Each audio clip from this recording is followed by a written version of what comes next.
Earlier in this episode, I believe I said something about it taking 25 power plants just to run America's refrigerators. So what about the rest? Well, all in, it takes more than 10,000 power plants to keep the whole country fully charged. And just like your everyday appliances, those plants and the 22,000 generators inside them have to be maintained.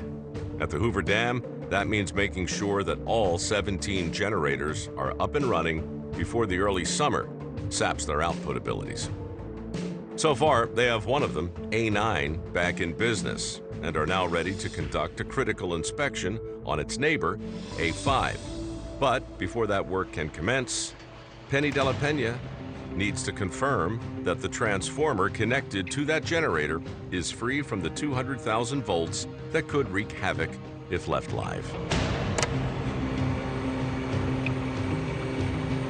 Testing.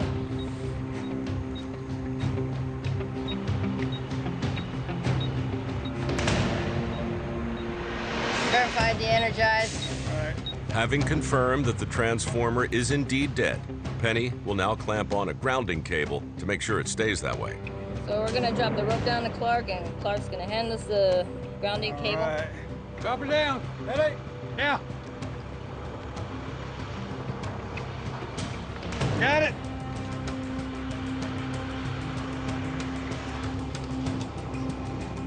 All yours. All right. And here we go. Make sure the static's gone. Hit it. Going.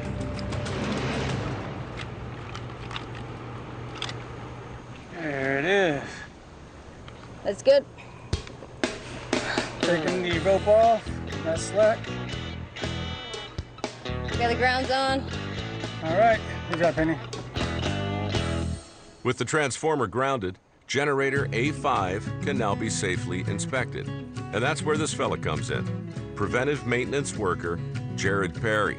Along with his partner Brett, Jared's job today is to check out some generator brake pads that have been in use for several decades.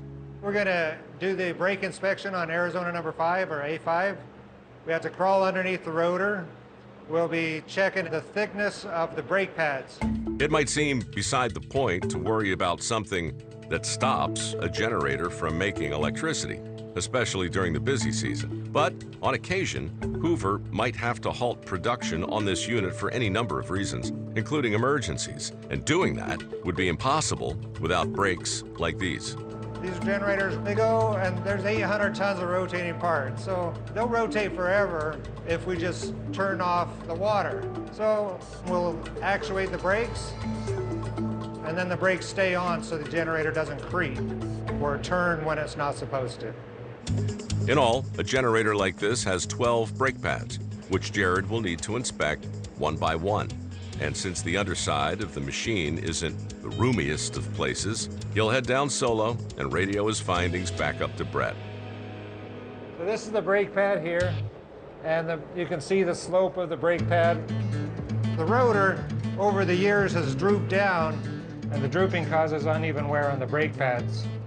As you can see here, it's about an inch thick here and about 3/8 of an inch of usable brake pad on this edge. Like tread on a tire, there's still plenty of brake pad left to burn here. We're looking for a go, no-go thickness of a 1/4 inch right on this edge before it touches metal.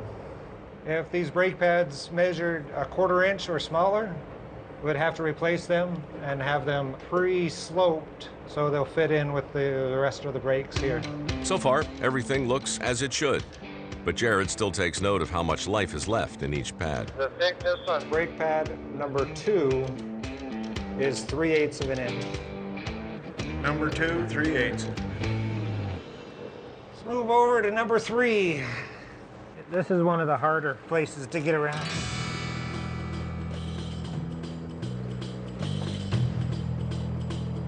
And it looks like this is the only ones we have to change. The rest are 5/16 of an inch or higher. All right, so number 7 and number 8 are 1/4 of an inch. We're gonna have to. Replace those. Okay, I got it here on the notes. A total of 4 brake pads will need to be replaced, which will delay starting up A5 for about an hour. But better safe than sorry. There's one. Now the second one comes out real easy.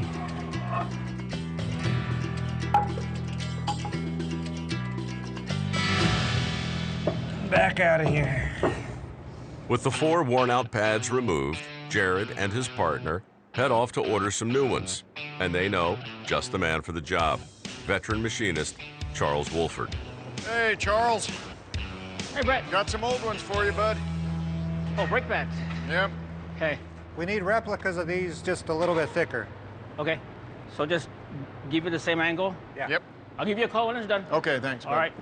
While Charles gets to work on the new brake pads, at the very bottom of the dam, building repairman Steve Cimarrero is still trying to remove invasive quagga mussels from their designated filter, lest they be swept downstream and clog up irrigation systems that water the Southwest. Come on. But the quagga are not going without a fight. This screen, it's just stuck from grime, build up. It could be quaggas. So we've got to get a come along. The come-along winch will give Steve a little more leverage and hopefully pull the screen full of quaggas free. Usually if we give it a good tug, it should come loose. There it goes.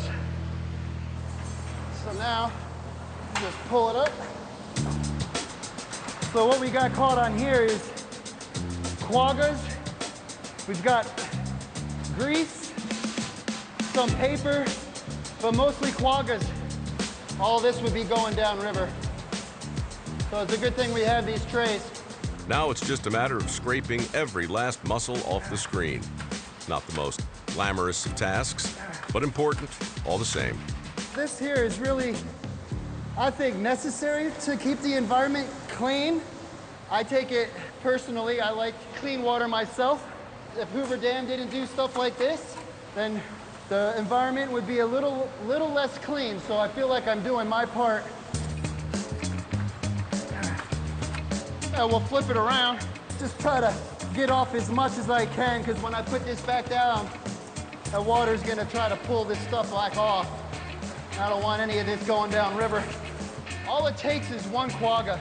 The littlest quagga can do the most amount of damage you can possibly imagine.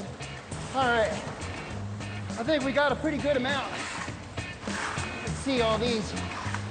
With the filter scraped clean and finally quagga free, Steve can put it back into service. Platform back in. As for the quagga mussels, they're given a rather unceremonious send-off. We're gonna just put them in a trash bag and give it to our labor crew, and they'll disperse of it properly. All right, easy peasy.